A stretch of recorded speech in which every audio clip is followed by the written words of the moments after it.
নমস্কার, আমি অমৃতা। আমার চ্যানেলে আপনাদের স্বাগত। আজ আপনাদের পড়ে শোনাব বিভূতিভূষণ বন্দ্যোপাধ্যায়ের লেখা একটি গল্প, তুচ্ছ। আমি সকালে উঠে বসে কাগজপত্র নিয়ে ঘাঁটছি, এমন সময় একটি 13-14 বছরের ছোট মেয়ে রাঙা শাড়ি পরে আমাদের বাড়িতে ঢুকলো। আমাদের গ্রামেরই মেয়ে নিশ্চয়ই, তবে একে কোথাও দেখিনি বলে চিনতে পারলাম না। মেয়েটির এই অল্প বয়সেই বিয়ে হয়েছে। ওর কপালে সিঁদুর, হাতে সোনা বাঁধানো শাখা, শ্যামবর্ণ একহারা চেহারার মেয়ে। মুখখানি বেশ ঢলঢলে, বড় বড় চোখ দুটি, কানে দুটি সোনার দুল। জিজ্ঞেস করলুম, কার মেয়ে তুই রে? মেয়েটি সামান্য একটু হেসে মাটির দিকে চোখ রেখে বললে, বিশ্বনাথ কামারের। বিশুর মেয়ে? বেশ বেশ, তোর দেখছি বিয়ে হয়েছে এই বয়সে। কোথায় শ্বশুরবাড়ি? মেয়েটির খুব লজ্জা হলো শ্বশুরবাড়ির কথায়। সে মুখ অন্যদিকে ফিরিয়ে বললে, নারায়ণপুর। কোন নারায়ণপুর? ঘিবে নারায়ণপুর? হ্যাঁ। কতদিন বিয়ে হয়েছে? এই ফাল্গুন মাসে। শ্বশুরবাড়ি থেকে এলি কবে? পরশু এসেছি কাকাবাবু। আচ্ছা যা, বাড়ির মধ্যে যা। গ্রামের মেয়ে বাপের বাড়ি এসেছে, এ পাড়ায় ও পাড়ায় সব বাড়ি ঘুরে বেড়াচ্ছে। বড় স্নেহ হলো খুকিটির উপর। এই গ্রামেরই মেয়ে, আহা! কিন্তু খানিকক্ষণ পরে বাড়ির মধ্যে ঢুকে দেখি মেয়েটি মাঝের ঘরের মেঝেতে চুপ করে বসে আঁচল নিয়ে নাড়ছে। কেউ ওর দিকে মনোযোগ দিচ্ছে না, কেউ ওর সঙ্গে কথা বলছে না। প্রথম প্রথম হয়তো কথা বলেছিল মেয়েরা, এখন আর ওর কাছাকাছি কেউ নেই। ও একাই বসে আছে। কামারদের মেয়ে, তার সঙ্গে কে কথা বলে বেশিক্ষণ? আমায় দেখে মেয়েটি বললে, কাকাবাবু, ও কিসের ছবি? ও আমার ফটো। আপনার ছবি? মেয়েটি ফটোর কথা বোধহয় বুঝতে পারেনি। বললুম, হ্যাঁ, আমার ছবি। কে করেছে কাকাবাবু? মেয়েটি এতক্ষণ বিস্ময় ও প্রশংসার দৃষ্টিতে ঘরের দেওয়ালের কতকগুলি ফটো, সিগারেটের বিজ্ঞাপনের মেমসাহেব, ক্যালেন্ডারের ছবিগুলির দিকে চেয়ে চেয়ে দেখছিল। পল্লীগ্রামের ঘরের দেওয়ালে অবনীন্দ্রনাথ, নন্দলাল, যামিনী রায় বা রেমব্র্যান্ডের ছবি অবশ্যই টাঙানো ছিল। ও মেম সাহেব কি করছে কাকাবাবু? সিগারেট খাচ্ছে। ও মা, মেয়ে মানুষ সিগারেট খায়? মেম সাহেবরা খায়। দেখেছিস কখনো মেম সাহেব? কোথায়? রানাঘাট স্টেশনে আড়ংঘাটা যাচ্ছিলাম যুগল কিশোর দেখতে, তাই দেখি রেলগাড়িতে বসে আছে, সাদা ধপধপ করছে একেবারে।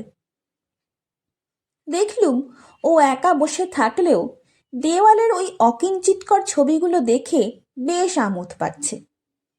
আরও প্রায় ঘণ্টাখানেক পরে আমি আবার ঢুকলাম ঘরে কি কাজে। মেয়েটি সেখানে ঠায় বসে আছে সেইভাবেই। ওকে কেউ গ্রাহ্যও করছে না বাড়ির মেয়েরা। তাতে ওর কোনো দুঃখ নেই, দিব্যি একা একা বসে আছে, চলেও যায়নি।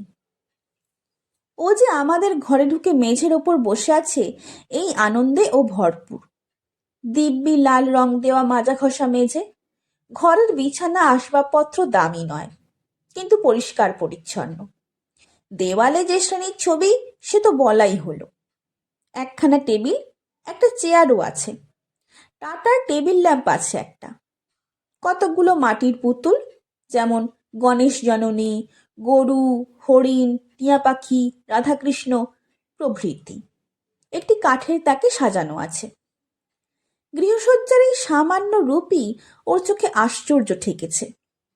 খুকির চোখ দেখলে তা বোঝা যায়। আমার কষ্ট হলো। ওকে কেউ আদর করে ওর সঙ্গে কথা বলছে না। ও সেটা আশাও করেনি। আমাদের গ্রামে তেমন ব্যবহার কামার কুমোরদের মেয়েদের সঙ্গে কেউ করে না। ওরা ঘরে ঢুকে বসতে পেয়েছে, এতেই ওরা অত্যন্ত খুশি।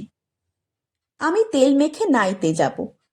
নারকোল তেল আজকাল পাওয়া যায় না বলে বাড়ির মেয়েদের ফরমাস মতো গন্ধ তেলের বোতল আসে দোকান থেকে। হেন কল্যাণ তেন কল্যাণ। আমি বোতল থেকে তেল বার করে মাথায় মাখছি দেখে ও চেয়ে রইল। আমি বললাম, গন্ধ তেল একটু মাখবি খুকি? মেয়েটি অবাক হয়ে গেল। এমন কথা ওকে কেউ বলেনি, কোনো ব্রাহ্মণ বাড়ির কর্তা তো নয়ই। বললে, হ্যাঁ। সরে আয় দিকি মা। তারপর তার চোখ দুটির অবাক দৃষ্টিকে অবাকতর করে দিয়ে আমি নিজের হাতে তার মাথায় খানিক গন্ধ তেল মাখিয়ে দিলাম, খোঁপা বাঁধা চুলের ওপর ওপর। ও হেন অনাদৃতা আদর পেয়ে লজ্জা পেলে।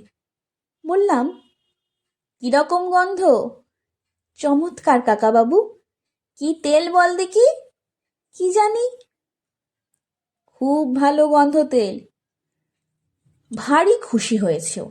বললে, আসি তাহলে কাকাবাবু, বেলা হয়েছে। এসো মা, আবার এসো একদিন। চলে গেল খুকি। কতটুকু আর তেল দিলাম ওর মাথায়। কিন্তু কি আনন্দ আমার স্নান করতে নেমে নদী জলে। উদার নীল আকাশে কিসের যেন সুস্পষ্ট সৌন্দর্যময় বাণী, অন্তরের আর বাইরের রেখায় রেখায় মিল। চমৎকার দিনটা, সুন্দর দিনটা।